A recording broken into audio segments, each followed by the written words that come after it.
बिस्मिल्लाहिर्रहमानिर्रहीम। अस्सलामुअलैकुम। आज हिजरी डेट क्या है, यानी इस्लामी कैलेंडर 2023 के मुताबिक आज चाँद की क्या तारीख़ है।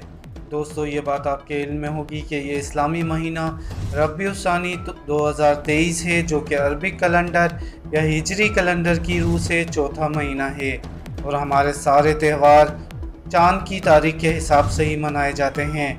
इससे पहले कि हम वीडियो में आगे बढ़ें, हमारे चैनल को इस्लामी तारीख़ जानने के लिए लाजमी सब्सक्राइब कर लें। दोस्तों, आज नवंबर की 12 तारीख़ और आज इतवार का दिन है, जबकि इस्लामी कैलेंडर 1445 के मुताबिक आज चाँद की 27 तारीख़ है, जबकि 12 नवंबर 2023 इतवार का दिन है।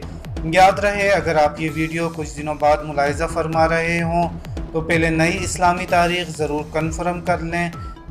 अपना ख्याल रखिएगा। अल्लाह हाफिज़।